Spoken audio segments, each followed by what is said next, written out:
Hey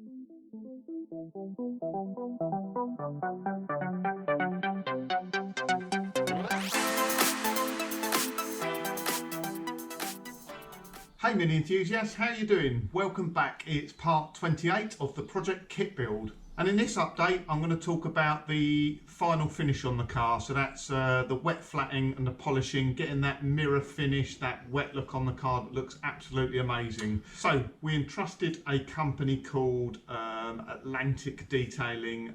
They're located in Burgess Hill, which is just around the corner from me.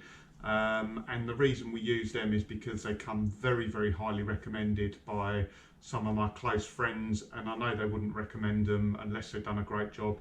And I've seen some of the work they do there. It's owned by a guy called Darren. He does all the work himself, so he comes highly recommended. He has over 25 years experience valeting and detailing cars, and he's got a proper setup, so it's a proper business. As you can see from the photos, he's got a workshop that's all set up for it, all the lighting, the flooring. He hand selects all the products, so he's only using the best products. And yeah, he's just really enthusiastic about what he does, and his attention to detail is second to none.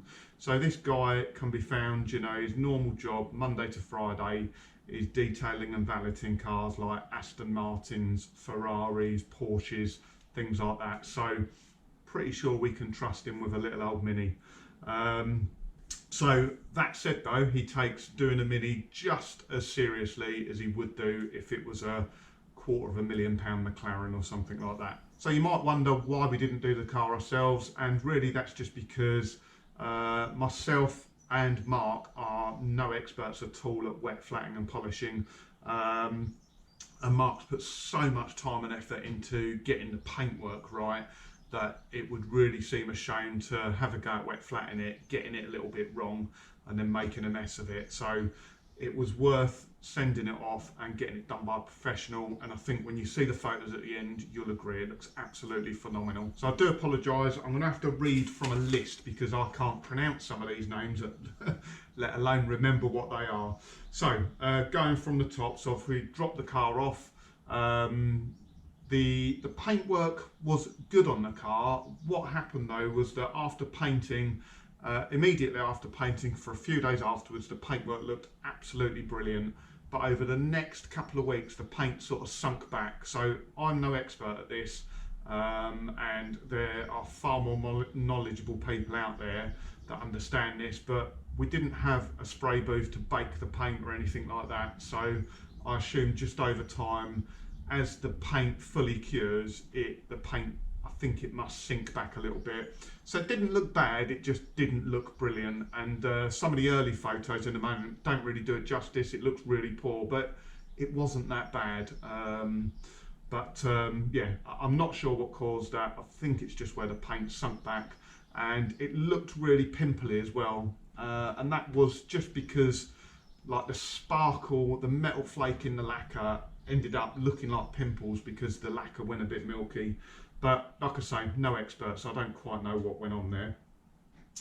So Darren started out with the rough areas on the car with 1500 wet and dry, and on a sanding disc as well. So 1500 is pretty coarse if you're putting it on freshly painted paintwork.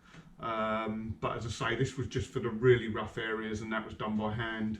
The next steps were to go over it completely with 2000 grit and then 3000 grit using 3M Trizact discs, and that was all done with a DA, or the vast majority of it, and just a few areas that are tight to get to by hand.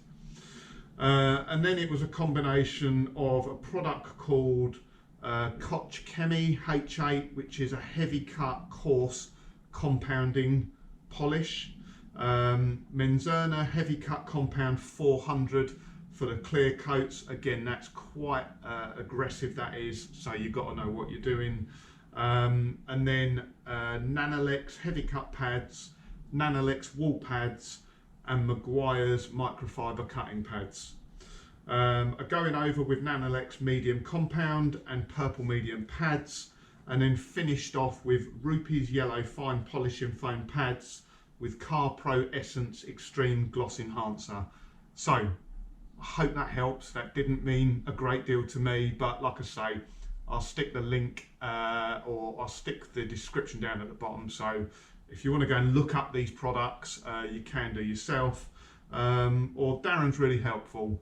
You know, pop over to Atlantic Detailing, drop him a message, give him a call. I'm sure he'd be willing to try and help you out where he can. And I think he's a Nanolex dealer as well. So if you did want to get something, he might be able to help you out. So just conscious I've waffled on a bit. So sit back, enjoy the photos, and I'll catch up with you next week. Cheers, guys. Thank you.